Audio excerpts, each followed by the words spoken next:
Hello everyone, welcome back to Chapter 2 of Treasure Island.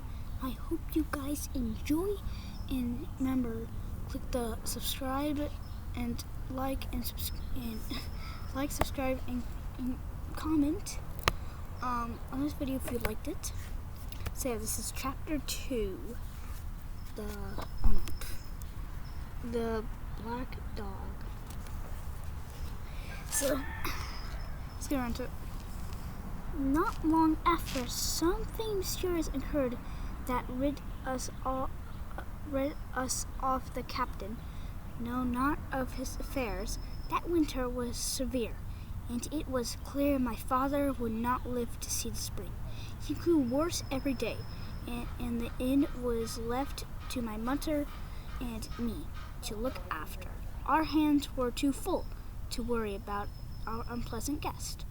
One cold January morning, with a layer of frost on the cove and the sun still low, the captain rose early than usual. With glass in his hand and hat tilted back, he trudged down the beach, his rusty sword swinging under his blue coat. He strode along, snorting as if he insulted by Dr. Livesey. Mother was upstairs with Father, and I was setting the table when the door opened, and a pale, waxy man with two missing fingers appeared.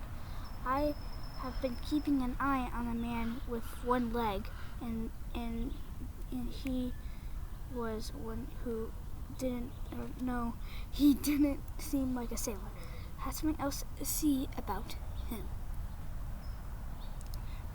I asked what he wanted. He sat down and motioned for me to come near. "Is this here table for my pal, Bill?" he asked. I told him I knew no Bill, but the table was for a man we called the captain. "Well," he said, "old Bill would want to be called captain. He has a deepest cut on his right cheek with a funny way about him. Now, is my boy Bill in this here house today?" I told him he was out walking, and he demanded to know where. He stood up and made a mock salute. I didn't know what to do. This fella had a strange manner, and he waited behind the door like a cat for a mouse. Soon enough, we saw the captain approach. "Now," he said, "let's give Bill a little surprise."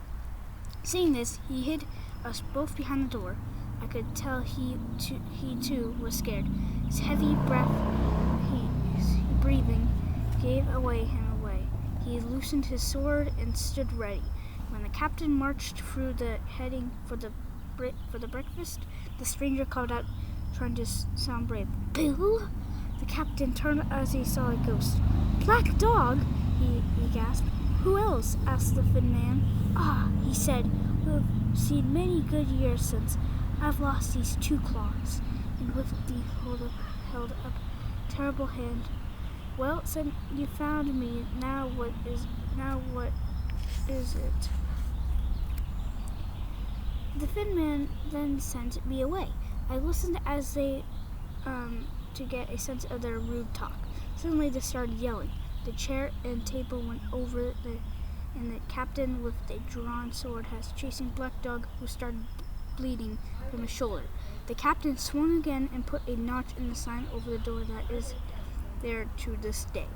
Despite this wound, Black Dog ran into his distance as he could life depend on it.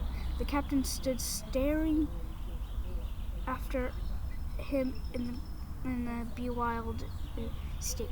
He ran his hands over his eyes, and then suddenly he fainted.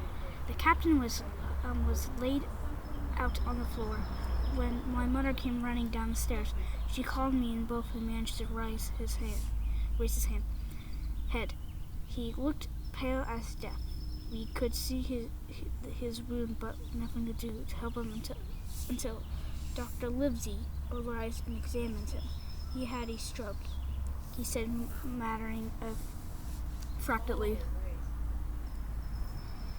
The doctor sent me for a watch, and when I ripped open the covered sleeve, which revealed many tattoos, there was one of a man hanging from a note beneath which read the name Billy Bones.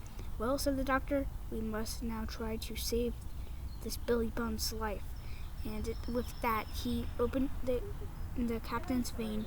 Blood started pouring out, and then the captain awakened crying, "Where is Black Dog? There's no Black Dog here. You've had a stroke that I've saved your life, and that's against my will." So saying, the doctor and I, which had much trouble, helped the captain into his bed. He had drawn enough blood for the captain to lie at rest for a week. One more stroke like that, the doctor warned, and he would be finished for good. And that is chapter 2. I hope you guys enjoyed chapter 2, and in the next chapter, it is called The Black Spot. So I hope you guys enjoyed this. If you did, like, subscribe, and comment, and thank you for watching.